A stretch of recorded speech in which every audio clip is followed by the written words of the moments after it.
there, folks. Hymer Bil time, and I'm not going to sugarcoat time with Hymer Bil. We have actually broken down, and it's the first time that we've actually broken down and had to call breakdown service. I think I know what's wrong, and I think I know what caused the problem. Not 100% certain yet, but I was going to cover this because we had a near breakdown, or at least the engine lost power and it felt like fuel. What appears to have happened, I'll go through this and somebody can tell me if this has happened to them or whether I think this is plausible, but in my head, in my mind, this is what's happened. Now, I recently bought a new fuel cap. Now that fuel cap is very, very tight fitting. A brand new fuel cap is very, very tight to get on and off. That's it unlocked. I can get it off. Now, another thing, so we're driving along the road.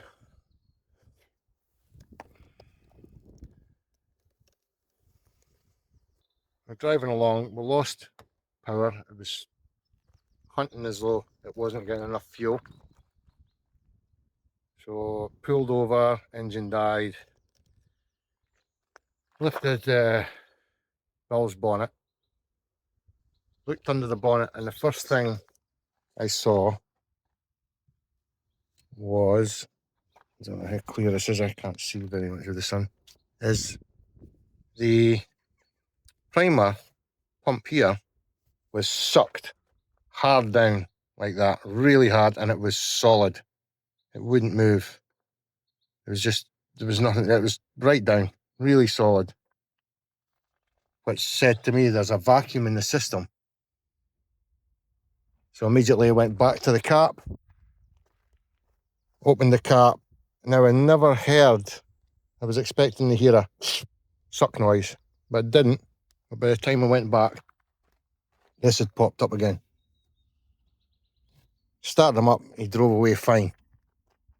Bit down the road, same thing happened.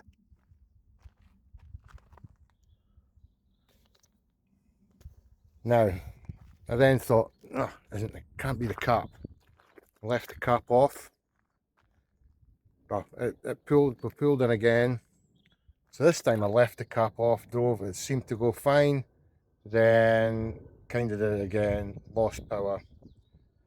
So I then thought, okay, there's something else wrong. It definitely seems to be a fuel problem. So I thought, I'm going through the servicing videos just now, and the next one was going to be the fuel filter, because we've done about 5,000 miles since that fuel filter was changed and we've been around Europe. So Marquee fuel, block fuel filter seemed the next obvious thing. So I pulled the fuel filter, and at the bottom of the filter was quite a bit, picture of the dirt in the bottom, but the fuel filter looked very clean. I've taken off lots of worse fuel filters than that. Put it back in, tried to prime the primer on the filter, and it didn't appear to be working. Now I had it apart, put everything back together, and as I said, the primer isn't working at all. So I thought, well, maybe I can get fuel and prime it myself. So took some fuel out. You can see there, actually siphoned it from this main pipe. Then I tried to fill the filter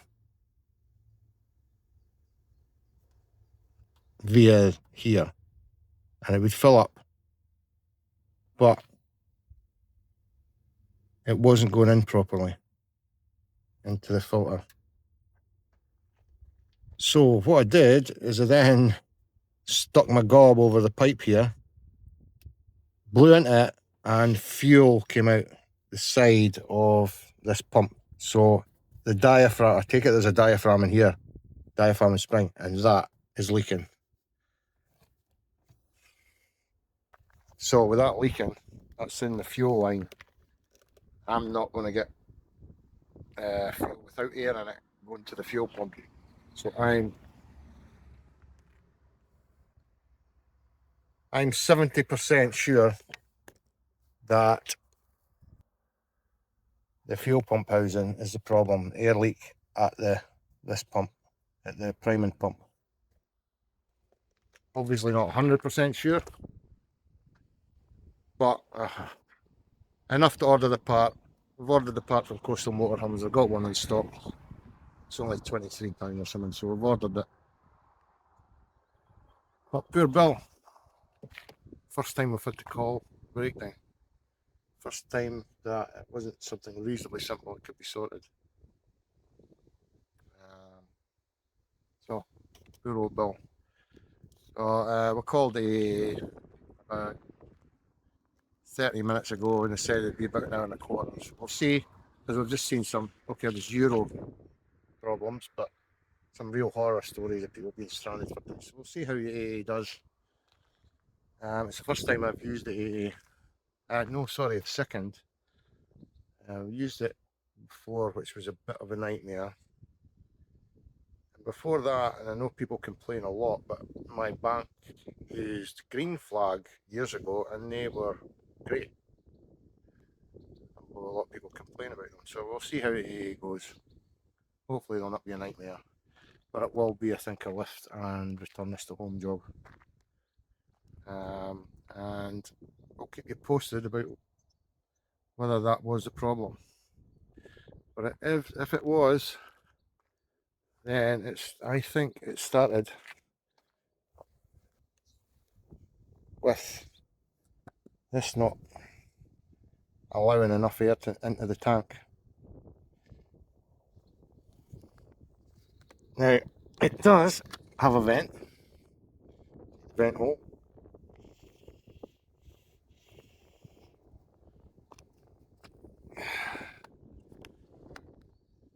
So, I'm thinking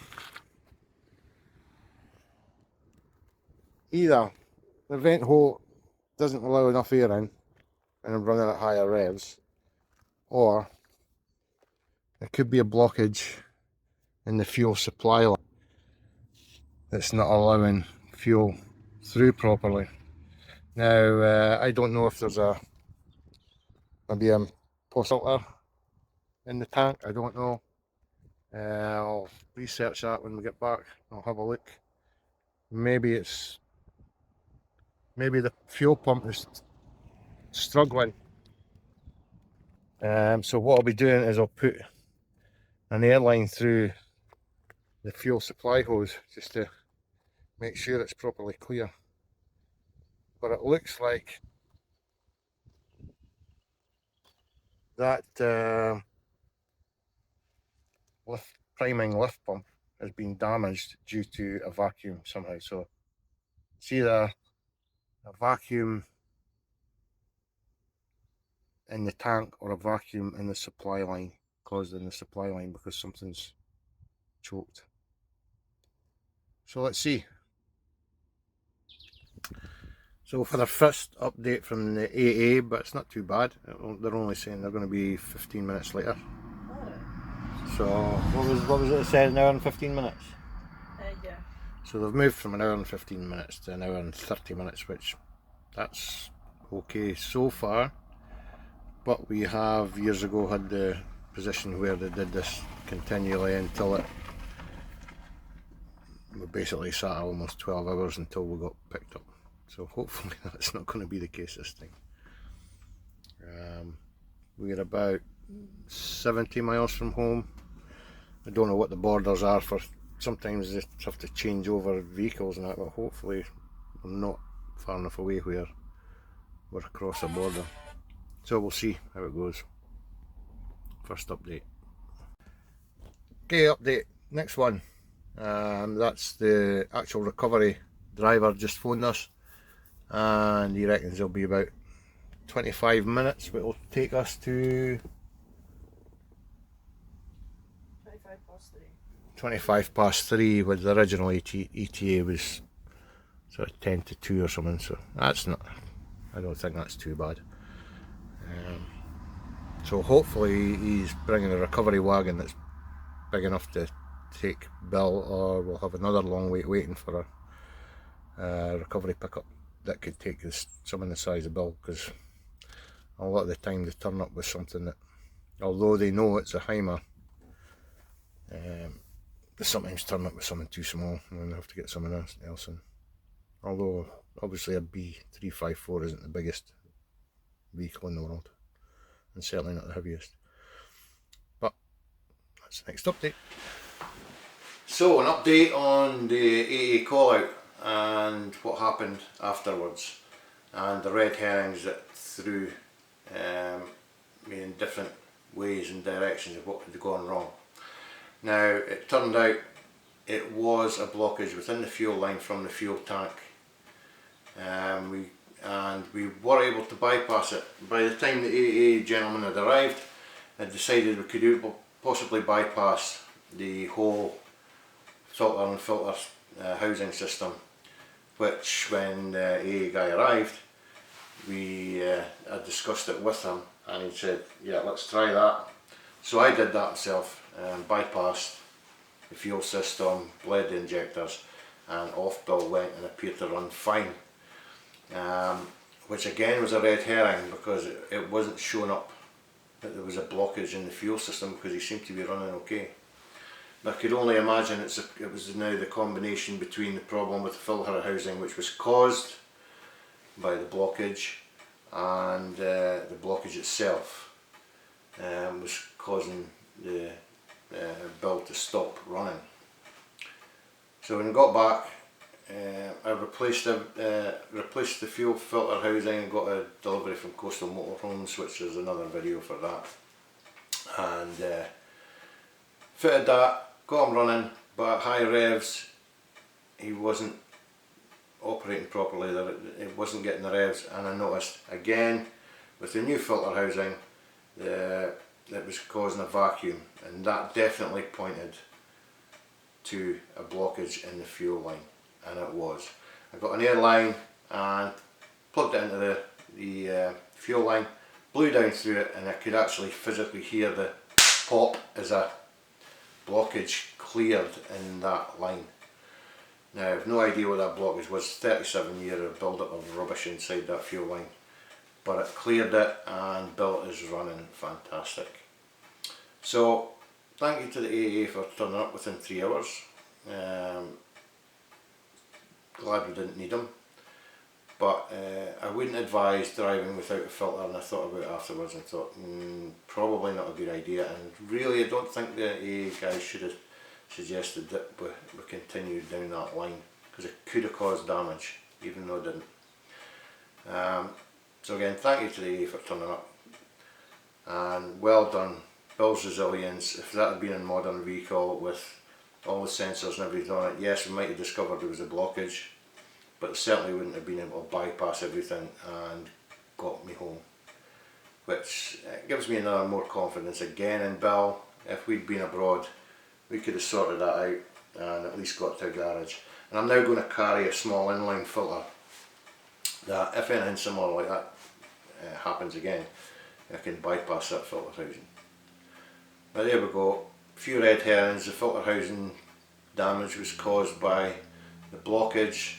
The blockage wasn't a vacuum caused by the fuel cap that had just been replaced. So a few red herrings threw us in there, but finally we got it to in the end and got home. So again, thanks for watching.